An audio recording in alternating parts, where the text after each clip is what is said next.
Donc je suis Hervé Lelu, je suis maire de la commune de Mur-de-Bretagne d'abord et Guerlédan ensuite depuis 2017. Donc je suis élu ici maire de la commune depuis 2014. Je ne suis pas du tout tombé dans la marmite, moi j'étais dans la marmite de la culture bretonne à la base. Et donc le vélo n'en faisait pas partie, ça ne faisait pas partie de mes hobbies, ça c'est clair. Je ne suis pas moi-même cycliste, mais quand on est maire de Mur-de-Bretagne, on est forcément confronté au Tour de France. 3 arrivées de Tour de France, c'est exceptionnel pour un maire. En France, il y a celui d'Alpe d'Huez qui a la même chose que moi, c'est tout. Donc ça fait beaucoup d'arrivées de Tour de France, donc on est obligé de s'y intéresser un petit peu. Et donc bon, je rencontre des coureurs, hein, là, je mange quelques fois de temps en temps avec certains d'entre eux. Donc il y a des rencontres, il y a une discussion, j'apprends leur univers.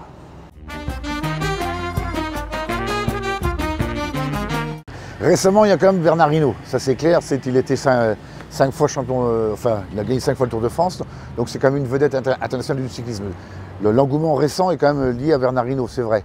Mais l'histoire ici du Tour de France est liée aussi à d'autres coureurs bretons, et dont le plus fameux était Jean Robic, qui, dans la Côte de Mur en 1947, a fait une très grosse différence dans le contre-la-montre entre Vannes et Saint-Brieuc. Et c'est cette année-là que Jean Robic a gagné les Tours, et donc les Bretons se sont retrouvés, après Petit Breton, avant la guerre, avec Jean Robic, un nouveau champion breton. Donc il y a toujours eu des champions bretons en cyclisme. Donc les Bretons s'identifient assez facilement à ce sport, en fait, parce qu'il y a des champions, et il y a des leaders de ce sport. Au niveau financier, c'est quand même assez lourd, mais le département prend en charge le ticket Tour de France, si on le veut bien le dire.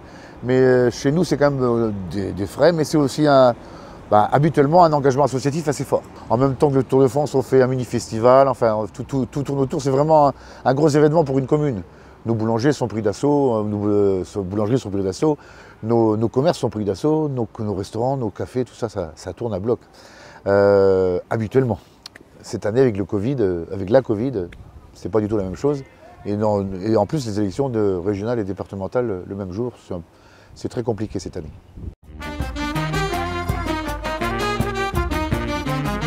Alors c'est récent ça, hein. C'est récent, c'est le directeur du Tour, Christian Prudhomme, qui la première fois, en 2015 m'appelle, moi il m'appelle en 2014, j'étais un peu étonné, allô Christian Prudhomme, oui, bon d'accord. Il m'appelle d'Australie, il était avec Cadel Evans qui avait gagné l'étape en 2011. Vous êtes le nouveau maire, est-ce ça vous dirait d'avoir le Tour de France chez vous? Je dis, oui, évidemment, il n'y a pas de problème, j'y connais rien, mais vous inquiétez pas, on va s'occuper de tout. Donc voilà, c'était assez important. Il m'a dit, depuis que là, en plus, on a aménagé un site d'arrivée sur la côte du Ménéiez. Sur cette côte du Ménéiez, aujourd'hui, en fait, le Tour de France peut s'installer, ils peuvent très facilement s'installer, monter leur village, etc. Parce qu'on est sur le plat en haut, là. Et donc il y a beaucoup d'espace, on est en pleine nature, mais justement on n'a pas les contraintes d'une arrivée en ville. Et cette côte a une histoire chez nous.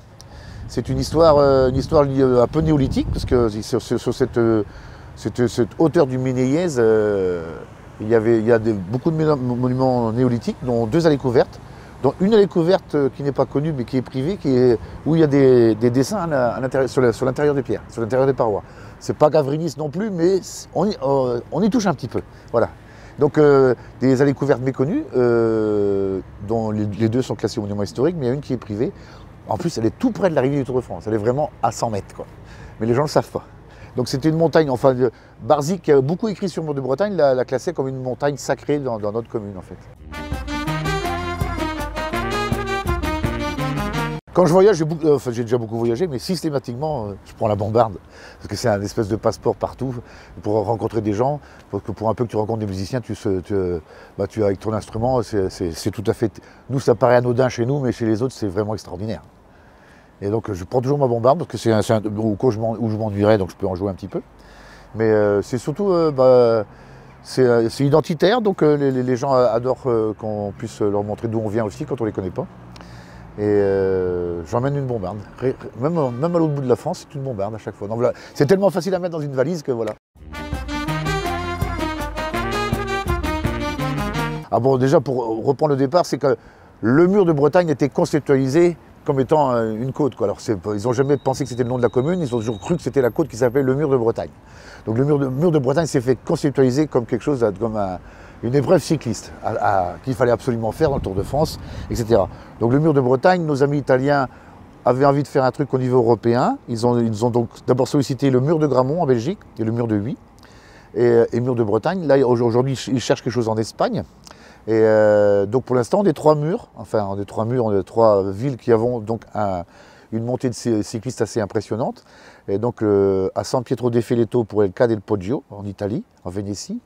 Le mur de Grammont ou le mur de Geraardsbergen en flamand, parce que Grammont c'est le nom français pour la ville flamande de Geraardsbergen.